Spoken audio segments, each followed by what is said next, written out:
नमस्कार, मैं doctor Rohan Jain, consultant orthopaedic surgeon CK Birla hospital. आज हम कार्पल टनल सिंड्रोम के बारे में कुछ जानकारी साझा करेंगे। कार्पल टनल सिंड्रोम एक बहुत आम बीमारी है, इसे सीटीएस सिंड्रोम की तरह बोला जाता है। ये आमतौर पे फीमेल्स में होती है।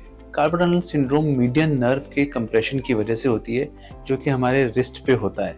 मीडियन नर्व जो कि हमारे फोरआर्म और हैंड को सप्लाई करती है, ये जब रिस्ट के पास से गुजरती है, एक टनल होती है, उसको कार्पल टनल कहते हैं। वहाँ पे इसका कंप्रेशन हो जाता है। इस बीमारी को हम कार्पल टनल सिंड्रोम कहते हैं। इसके क्या कारण होते हैं?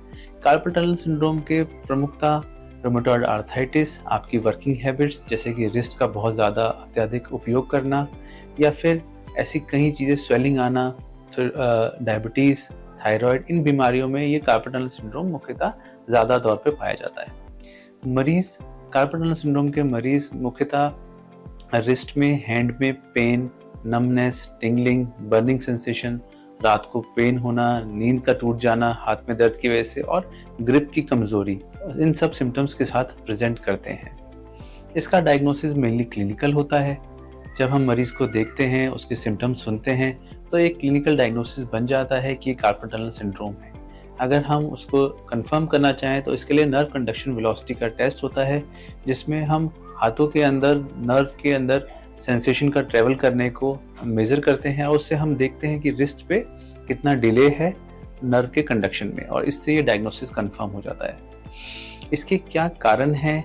कारण फीमेल्स में ज़्यादा होता है, रूमेटॉइड्स में ज़्यादा होता है, ओबेसिटी के साथ एसोसिएटेड होता है, डायबिटिक पेशेंट में पाया जाता है, थायराइड की बीमारियों के साथ होता है, मिक्सिडीमा, रीनल फेलियर पेशेंट्स में बहुत तरह पाया जाता है, और आजकल की वर्किंग हैबिट्स में जिनका कंप्यूटर बहुत जॉब है, बहुत ज़्यादा टाइपिंग, बहुत ज़्यादा रिस्ट वर्क है, उन लोगों में यह पाया जाता है।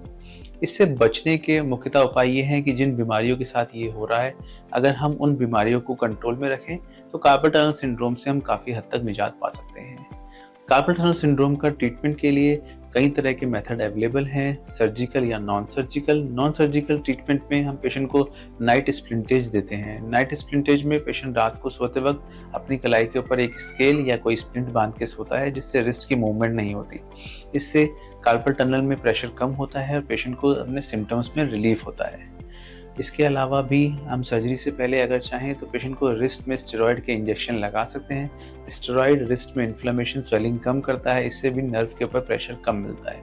जिन पेशेंटों को इन कंजर्वेटिव ट्रीटमेंट से या मेडिसिन से किसी तरह का रिलीफ नहीं होता, उन पेशेंट्स के लिए हम सर्जरी का यूज़ करते हैं। कार्पल टनल की सिंड्रोम की सर्जरी बहुत ही सिंपल और बेसिक सर्जरी है। इसमें हम एक बहुत छोटे से 2 सेंटीमीटर के इंसिजन से रिस्ट पे लगा के हम उस टनल को रिलीज़ कर देते हैं। अगर टनल अच्छे से रिलीज हुई है तो आपको इमीडिएटली सिम्टम से रिलीफ मिल जाएगा, और इस सर्जरी का कोई बहुत साइड इफेक्ट नहीं है। लॉन्ग टर्म तक इसमें रिकरेंस के चांसेस ना के बराबर है। मैं आशा करता हूँ कि जो मैंने जानकारी साझा करी ये आपके लिए उपयोगी होगी। धन्यवाद।